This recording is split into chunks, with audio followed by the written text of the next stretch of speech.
ਤੇ ਜਾਂਦੇ-ਜਾਂਦੇ ਗੱਲ ਕਰੀਏ ਸ਼ਰਮਾ ਜੀ ਕਿਸਾਨੀ ਦੀ। ਕਿਸਾਨੀ ਦੇ ਬਿਨਾਂ ਆਪਣਾ ਪ੍ਰੋਗਰਾਮ ਸਮਾਪਤ ਨਹੀਂ ਕਰ ਸਕਦੇ।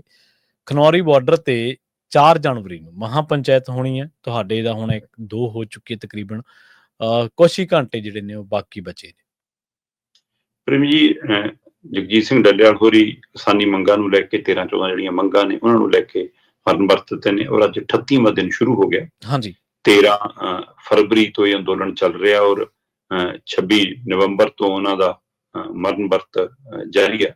ਸੋ ਉਹ 38ਵੇਂ ਦਿਨ ਦੇ ਵਿੱਚ ਦਾਖਲ ਹੋ ਚੁੱਕਿਆ ਮਰਨ ਵਰਤ 37 ਦਿਨ ਪੂਰੇ ਹੋਣ ਤੋਂ ਬਾਅਦ। ਤੇ ਇਸੇ ਸੰਬੰਧ ਦੇ ਵਿੱਚ ਆਸ ਜਾਗੀ ਸੀ ਜਦੋਂ ਇਹ ਤੈਅ ਹੋਇਆ ਕਿ ਪੰਜਾਬ ਸਰਕਾਰ ਕੋਸ਼ਿਸ਼ ਕਰ ਰਹੀ ਹੈ ਸਰਕਾਰ ਨਾਲ ਗੱਲਬਾਤ ਕੇਂਦਰ ਨਾਲ ਉਹਨਾਂ ਦਾ ਨੁਮਾਇੰਦਾ ਕੋਈ ਆ ਜਾਵੇ। ਜੇ ਗੱਲਬਾਤ ਸ਼ੁਰੂ ਹੋ ਜਾਂਦੀ ਸ਼ਾਇਦ ਡੱਲੇਵਾਲ ਹੋਰੀ ਮੈਡੀਕਲ ਸਹੂਲਤ ਲੈਣ ਲਈ ਤਿਆਰ ਹੋ ਜਾਂਦੇ। ਸੋ ਉਹਦੀ ਵੀ ਕੋਈ ਆਸ ਦੀ ਕਿਰਨ ਅਜੇ ਕੇਂਦਰ ਵੱਲੋਂ ਨਹੀਂ ਦਿਖਦੀ ਫਿਲਹਾਲ ਤਾਂ। ਤੇ ਦੂਸਰੇ ਪਾਸੇ ਮਤਲਬ ਕਿ ਜਿਹੜਾ ਅੱਜ ਸੁਪਰੀਮ ਕੋਰਟ 'ਚ ਸੁਣਵਾਈ ਆ ਕਿ ਪੰਜਾਬ ਸਰਕਾਰ ਨੇ ਫਿਰ 2-3 ਦਿਨ ਦਾ ਟਾਈਮ ਲਿਆ ਸੀਗਾ ਵੀ ਅਸੀਂ ਹੁਣ ਉਹਨਾਂ ਨੂੰ ਮੈਡੀਕਲ ਸਹੂਲਤ ਲਈ ਮਨਾ ਲਾਂਗੇ ਜਾਂ ਦੇ ਲਾਂਗੇ।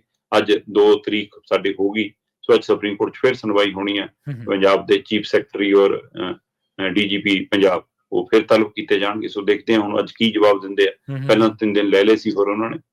ਤੇ ਇਸੇ ਦੇ ਨਾਲ ਹੀ 4 ਤਰੀਕ ਨੂੰ ਫਿਰ ਖਨੌਰੀ ਬਾਰਡਰ ਤੇ ਡੱਲੇਵਾਲ ਹੋਰਾਂ ਨੇ ਮਹਾਂ ਪੰਚਾਇਤ ਰੱਖੀ ਹੈ। ਜਦੋਂ ਕਿ ਉਸੇ ਦਿਨ ਹਰਿਆਣੇ ਦੇ ਵਿੱਚ SKM ਨੇ ਵੀ ਇੱਕ ਇਕੱਠ ਰੱਖਿਆ ਹੋਇਆ। ਸੋ ਇਹ ਸੇਮ ਤਰੀਕਾ ਰੱਖਣ ਤੇ ਵੀ ਕਈ ਵਾਰ ਸਵਾਲ ਖੜੇ ਹੁੰਦੇ ਨੇ।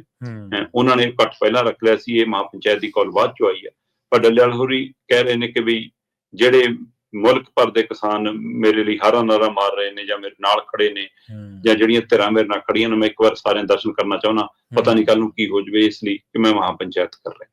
ਤੇ ਇੱਧਰ 6 ਤਰੀਕ ਨੂੰ 10ਮ ਪਾਤਸ਼ਾਹ ਸ੍ਰੀ ਗੁਰੂ ਗੋਬਿੰਦ ਸਿੰਘ ਦੇ ਪ੍ਰਕਾਸ਼ ਪੁਰਬ ਦੇ ਸੰਬੰਧ ਦੇ ਵਿੱਚ ਸ਼ੰਭੂ ਬਾਰਡਰ ਤੇ ਸਰਵਣ ਸਿੰਘ ਪੰਧੇਰ ਹੋਰਾਂ ਨੇ ਕਿਹਾ ਕਿ ਅਸੀਂ ਵੱਡਾ ਇਕੱਠ ਕਰਨ ਜਾ ਰਹੇ ਹਾਂ। ਠੀਕ ਹੈ। ਸੋ ਕਿਉਂਕਿ ਸ਼ੰਭੂ ਬਾਰਡਰ ਤੇ ਰੌਣਕਾਂ ਕਾਸੀਆਂ ਘਟ ਗਈਆਂ ਤੇ ਸਾਰਾ ਜ਼ੋਰ ਹੁਣ ਖਨੌਰੀ ਬਾਰਡਰ ਕਰਨ ਨੂੰ ਚਲਾ ਗਿਆ। ਇਸ ਲਈ ਇਹ ਵੀ ਫਿਕਰ ਹੋ ਜਾਂਦਾ ਕਿਉਂਕਿ ਕੁਝ ਇਸ ਨੂੰ ਮੁਕਾਬਲਾ ਵੀ ਬਣਾ ਰਹੀਆਂ ਨੇ ਧਿਰਾਂ ਆਪਣੇ ਆਪ ਕਿ ਕਿਹੜੇ ਬਾਰਡਰ ਤੇ ਕਿੰਨਾ ਕੀ, ਉਹ ਮੁਕਾਬਲੇ ਦੀ ਹੋੜ ਦੌੜ ਵੀ ਹੈ। ਸੋ ਕਈ ਵਾਰ ਫਿਰ ਮੰਗਾਂ ਪਿੱਛੇ ਰਹਿ ਜਾਂਦੀਆਂ। ਇਹ ਦੌੜ ਜ਼ਿਆਦਾ ਅੱਜ ਕੱਲ੍ਹ ਤੇਜ਼ ਚੱਲ ਰਹੀ ਹੈ। ਇਹ ਵੀ ਪ੍ਰਕਿਰਿਆ ਹੈਗੀ ਹੈ। ਤੇ ਉੱਧਰ ਮਤਲਬ ਕਿ 3 ਤਰੀਕ ਨੂੰ ਇਹਨਾਂ ਨੇ ਮਿਲਣਾ ਸੀਗਾ। ਸੁਪਰੀਮ ਕੋਰਟ ਵੱਲੋਂ ਜਿਹੜੀ ਬਣਾਈ ਗਈ ਕਮੇਟੀ ਹੈ SKM ਨੇ, ਜਿਸ 'ਚ ਪਹਿਲਾਂ ਰਾਜਾ ਉਹਨਾਂ ਨੇ ਕਿਹਾ ਸੀਗਾ ਕਿ ਅਸੀਂ ਸਾਰੇ ਤੱਥ ਰਿਕਾਰਡ ਰੱਖਾਂਗੇ ਤੇ ਬਾਕੀ ਧਿਰ ਵੀ ਜਾਊਗੀ, ਖਰਚਿਆਂ ਦਾ ਹਿਸਾਬ ਕਿਤਾਬ ਵੀ ਦੇਵਾਂਗੇ, ਉਹਨਾਂ ਦਾ ਰਿਕਾਰਡ ਤਾਂ ਚੜੇ।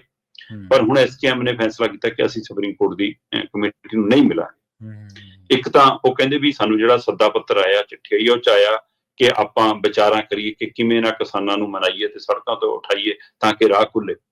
SKM ਕਹਿੰਦੀ ਕਿ ਵੀ ਰਾਹ ਕਿਸਾਨਾਂ ਨੇ ਥੋੜਾ ਰੋਕਿਆ ਕਿ ਰਾਹ ਤਾਂ ਸਰਕਾਰ ਨੇ ਨਾਕਾ ਲਾਇਆ ਤਾਂ ਦਿੱਲੀ ਜਾ ਰਹੇ ਸੀ, ਦਿੱਲੀ ਜਾਣ ਦਿੰਦੇ।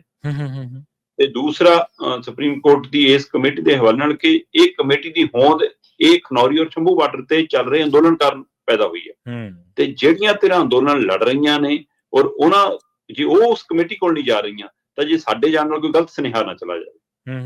ਇਸ ਲਈ ਕਹਿੰਦੇ ਕਿ ਅਸੀਂ ਕੋਈ ਭਰਮ ਭੁਲੇਖੇ 'ਚ ਨਹੀਂ ਪਾਉਣਾ ਚਾਹੁੰਦੇ।